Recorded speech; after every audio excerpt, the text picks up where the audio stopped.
সুপ্রিয় দর্শক, আজকের ভিডিওটি অত্যন্ত গুরুত্বপূর্ণ এবং সময়ের সত্য উদ্ঘাটনের একটা প্রমাণ হিসাবে থাকবে। তাই বাংলাদেশের রাজনৈতিক মঞ্চে আজ এমন এক নোংরা খেলা চলছে যা শুধু লজ্জাজনক নয়, এটি মানবতাকে চরমভাবে অপমান করছে।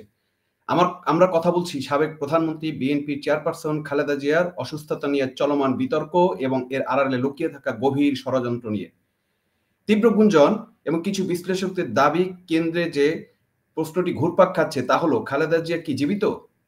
বিএনপি নেতা মেজর আখতারুজ্জামান এর মতো অনেকেই সন্দেহ প্রকাশ করেছেন তিনি সম্ভবত মারা গেছেন। কিন্তু কেন তবে অন্তর্বর্তী সরকার, তারেক রহমান এবং বিএনপি এই সত্য স্বীকার করছে না? কেন একটি মৃতদেহ নিয়ে চলছে বিদেশি চিকিৎসার নাটক? আজ আমরা সেই গভীর ষড়যন্ত্রে জট খুলব যা বাংলাদেশের রাজনীতিতে লাশের নোংরামি এবং ক্ষমতার জটিল সমীকরণ উন্মোচন করেছে।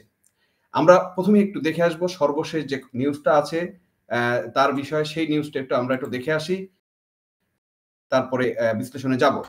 আপনার কাছে জানতে চাই যে ডাক্তার ডোমন্ত এসেছেন এবং তিনি এখন এভারকেয়ার হার আছেন, চিকিৎসকদের সাথে কি কি বিষয়ে কথা হয়েছে, সে বিষয়ে কি তথ্য আছে এই মুহূর্তে কিছু জানতে পেরে?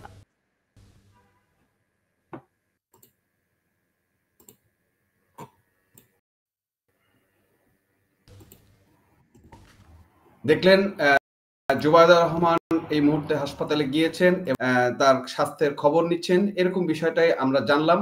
তো এখন দর্শক যে বিষয়টা আমরা আলোচনা করব সে বিষয়টা হচ্ছে যে আসলে কি ঘটনার, উনি কি জীবিত আছেন না মৃত, সেই ঘটনার পরিপ্রেক্ষিতে আসলে কি ধরনের খেলা এখানে চলছে, কি ধরনের নাটক এখানে চলছে, সেই বিষয়টা আমরা একটু উপস্থাপন করার চেষ্টা করব। সবচেয়ে গুরুত্বপূর্ণ অভিযোগটি হলো ডক্টর ইউনূস ও তার পরিষদ ইচ্ছাকৃতভাবে খালেদা জিয়ার মৃত্যুর ঘোষণা দিতে দেরি করছেন। এই বিল এক সুচিন্তিত এবং নিষ্ঠুর রাজনৈতিক লক্ষ্য কি? বিএনপিকে বিভ্রান্ত করা। বিশ্লেষকদের দাবি, ইউনূস সরকার জিয়ার মৃত্যুর ঘোষণাটি এক চরম মুহূর্তে দিবেন। সেই চরম মুহূর্তে হলো জাতীয় নির্বাচনের তফসিল ঘোষণা হবে। মনোবল ভাঙার কৌশল, বিএনপির যে মনোবল সেটা ভাঙার যে একটা কৌশল, সেই কৌশল হিসেবে আরেকটা ষড়যন্ত্র রয়েছে। এই ষড়যন্ত্র তথ্যের মূল কথা হচ্ছে, তফসিল ঘোষণার সময় যদি এই শোক সংবাদ দেওয়া হয় তবে বিএনপি দলগতভাবে শোকবহ অবস্থায় চলে যাবে। দলের শীর্ষ নেতারা, নেত্রী এবং কর্মীরা মনোবল ভেঙে চুরমার হয়ে যাবে, ফলে দলটি ছত্রভঙ্গ হয়ে যাবে। এই ছত্রভঙ্গ সময়টাকে কাজে লাগাবে কে? জামাত এবং ইউনূস প্রশাসন। ফলাফল কি দাঁড়াবে? ফলাফল দাঁড়াবে জামাতকে ক্ষমতা আনা। এই তথ্যের দাবি হলো, বিএনপি যদি শোকে বা বিভ্রান্তিতে মনোযোগ দিতে না পারে তবে তাদের ভরাডুবি নিশ্চিত। বিশ্লেষকদের আশঙ্কা, বিএনপি হয়তো দল হতে পারবে না। এই ফাঁকে জামায়াতের রাজনৈতিক সুবিধা পাইয়ে দিয়ে ক্ষমতা আনা সুগম করাই হলো এই পিচাস ইউনূসের মেটিকুলাস প্ল্যান। এই ষড়যন্ত্র তত্ত্বের দাবি যদি সত্য হয় তবে প্রমাণ করে ইউনূসের মতো নেতারা মৃত লাশ নিয়েও নোংরা রাজনীতি করতে না বা করে না। অন্যদিকে এই ষড়যন্ত্র তত্ত্বের দ্বিতীয় অংশটি হলো, বিএনপি কেন সত্য অস্বীকার করছে না বা সত্য স্বীকার করছে না? কারণ এই মুহূর্তে তারেক রহমান এমন এক জটিল সংকটে পড়েছেন যেখানে তিনি কুল রাখি না মান রাখি এই অবস্থায় আছেন। দেশে আসা তার কিসের বাধা আছে? যেমন আমরা যেটা জানেন, উইকিলিক্সের লিক হওয়া যে তথ্য অনুযায়ী নিরাপত্তার অভাবে তারেক জিয়া দেশে আসতে পারছেন না। এর চেয়ে বড় সমস্যা হচ্ছে তিনি এখন সহধর্মিণী জুবাইদা রহমানের ডিপেন্ডেন্ট কোটায় ব্রিটেনে আছেন, যেখানে তার পাসপোর্টে ব্রিটিশ সরকারের কাছে জমা। এই মুহূর্তে তিনি দেশে আসলে যেতে পারবেন না, যা তার রাজনৈতিক ভবিষ্যৎকে অনিশ্চিত করে দিবে। জুবাইদার পাসপোর্ট এবং এই পাসপোর্টের যে জটিলতা রয়েছে সেটা এরকম যে, তারেক যদি দেশে না ফেরেন তবে মাকে শেষবার দেখতে না আসার যে বিতর্ক তৈরি হয়েছে সেখান থেকে উনি মুক্তি পাবেন না। আবার জুবাইদা রহমানকেও দেশে দলের দায়িত্ব নিয়ে পাঠাতে পারছেন না, কারণ জুবাইদা রহমান ব্রিটিশ নাগরিক এবং পাসপোর্টধারী। জুবাইদা যদি বাংলাদেশের দলের হাল ধরতে আসেন তবে তাকে ব্রিটিশ পাসপোর্ট সারেন্ডার করতে হবে, আর তাহলে তারেক রহমানের লন্ডনে থাকা অনিশ্চিত হয়ে যাবে, কারণ তিনি জুবাইদার পাসপোর্টের ডিপেন্ডেন্ট হিসেবেই আছেন। এই কঠিন পরিস্থিতিতে তারেক জিয়া কর্মীদের মনোবল ধরে রাখতে বা অসুস্থ মাকে দেখতে না আসার বিতর্ক এড়াতে শেষ চেষ্টা হিসেবে মাকে লন্ডনে এনে মৃত ঘোষণা করে নাটক মঞ্চস্থ করে সমর্থকদের আবেগ কাজে লাগানোর ব্যর্থ একটা চেষ্টা করছেন। কেন ব্যর্থ বলছি? কারণ উনি যে চেষ্টাটা করছেন আদলে এটা সফল হবে না, এবং যে সফল হবে না তার নমুনা কিন্তু আমরা দেখছি। যেমন তাকে নিয়ে যাওয়ার জন্য কাতার রাজ পরিবারের বিমান এসেছে, সেই বিমান আবার ফেরত গিয়েছে, আবার নতুন বিমান আসবে, এখানে কনস্পিরেসিটা কি সেটা যদি আমরা বিশ্লেষণ করি, সেখানে যেটা দাঁড়াচ্ছে এই ষড়যন্ত্র তত্ত্বের সবচেয়ে গুরুত্বপূর্ণ ভিত্তি হলো মৃত লাশ নিয়ে যাওয়ার শারীরিক ও আইনি অবাস্তবতা। বিমান সংস্থা এবং দেশের যে কঠোরতা, এই বিশ্লেষণে দাবি অনুযায়ী তারেক জিয়া কোনোভাবেই এই মৃত লাশকে বিদেশে নিতে পারবেন না, কারণ কোনো এয়ারলাইন এতে রাজি হবে না, এবং সেই দেশে যে দেশে যাবে সেই দেশের সরকার কোনো মৃতদেহকে এমন মেডিকেল ট্রান্সফার হিসেবে অ্যালাউ করবে না।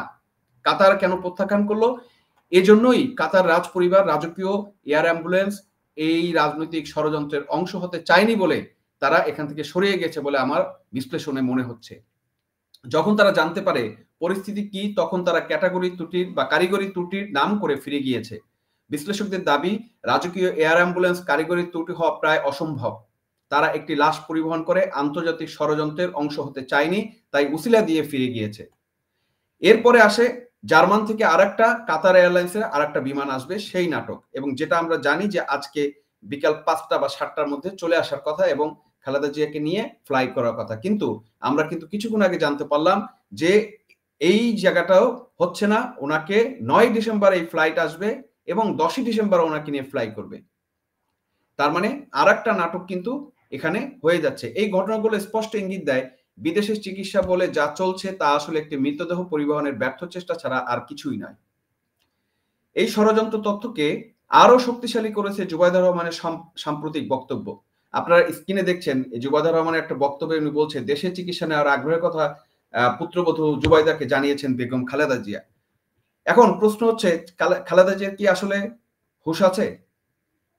জুবাইদা রহমান বলেছেন খালেদা জিয়া নাকি দেশে চিকিৎসা নেওয়ার আগ্রহের কথা জানিয়েছেন। তাহলে এই প্রশ্নটা আমরা করতে পারি, খালেদা জিয়া কি কথা বলার মতো হুঁশে আছেন? এখানে গুরুতর প্রশ্ন হলো, খালেদা জিয়া কি এখন কোন অবস্থায় আছেন? তিনি যে কথা বলার বা চিকিৎসার বিষয়ে হুঁশ রেখে নিজের আগ্রহের কথা জানাতে পেরেছেন বা পারবেন, এই অবস্থায় কি উনি আছেন? তার স্বাস্থ্যগ্রস্ত অবস্থা নিয়ে যা খবর আসছে তাতে তার স্বাভাবিকভাবে কথা বলা বা সিদ্ধান্ত নেওয়ার সক্ষমতা থাকা এটা প্রায় অসম্ভব, এবং এই বাণীটা কিন্তু আরো গভীর একটা সন্দেহের সৃষ্টি করেছে। এই সাংঘর্ষিক বক্তব্য প্রমাণ করে হয় খালেদা জিয়া এমন অবস্থায় নেই যে তিনি কথা বলতে পারেন, অথবা এই বক্তব্য দেওয়া হয়েছে বিদেশে নিতে না পারার দায় এড়াতে।